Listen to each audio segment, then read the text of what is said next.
বিরতির পর স্বাগত। উত্তর পূর্বের রাজ্য মণিপুর এখনো অশান্ত। কেন্দ্রীয় সরকার চাইছে যে উত্তর পূর্বাঞ্চলের মণিপুরকে কিভাবে শান্ত করা যায়, অন্যদিকে নিরাপত্তা কিভাবে বাড়ানো যায়। এই মুহূর্তে মণিপুর থেকে আপডেট রয়েছে যে কেন্দ্রীয় স্বরাষ্ট্র মন্ত্রকের নির্দেশে মণিপুরে বাড়তে চলেছে সিআরপিএফ এর নিরাপত্তা।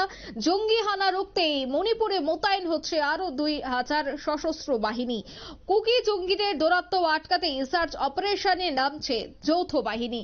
তবে এই মুহূর্তে আরো কি আপডেট উঠে আসছে মণিপুর থেকে বিস্তারিত জানবো। টেলিফোন লাইনে যুক্ত হয়ে গেছে প্রতিনিধি সম্রাট চৌধুরী। সম্রাট, মণিপুর থেকে কি আপডেট পাচ্ছ? একদম অঙ্কিতা, মণিপুরে যে গৃহযুদ্ধ চলছে, সেখানে যে সন্ত্রাসবাদীরা রয়েছেন তাদের হাতে কিন্তু অত্যাধুনিক অস্ত্র এসে গেছে বহুদিন।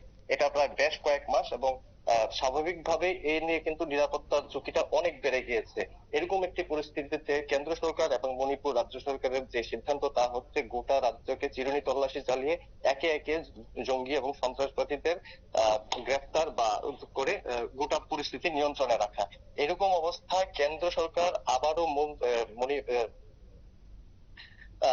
মণিপুরে অতিরিক্ত আরো যে কেন্দ্রীয় সেনাবাহিনী আছে তা মোতায়েনের সিদ্ধান্ত নিয়েছে। ইতিমধ্যে 2000 সেন্ট্রাল আর্মড প্যারামিলিটারি ফোর্স, মানে কেন্দ্রীয় সশস্ত্র বাহিনী মণিপুরে পাঠানো হয়েছে। কেন্দ্রীয় সশস্ত্র বাহিনী মূলত হয়ে থাকে সিআরপিএফ, তাছাড়াও যে বিভিন্ন কেন্দ্রীয় সশস্ত্র বাহিনী রয়েছে, এর মধ্যে আমাদের রাজ্যে টিএসআর রয়েছে, তাদের নিযুক্তি হয়ে থাকে।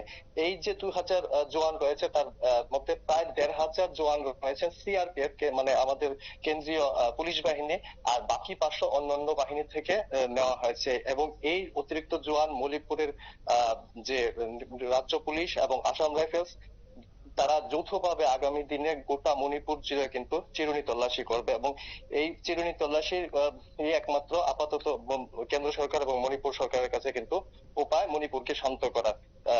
এই যে উপায় নেওয়া হয়েছে তাতে কিন্তু বিভিন্ন রকম ভাবে ফলাফলও আসতে শুরু করেছে। আমরা দেখছি প্রায় প্রত্যেকদিন মণিপুরের বিভিন্ন জায়গা থেকে অস্ত্র শস্ত্র গোলা বারুদ উদ্ধার সহ সন্দেহজনক ব্যক্তিদের গ্রেপ্তার করা হচ্ছে, বা গোলাগুলি তাদের নিকেশ করা হচ্ছে।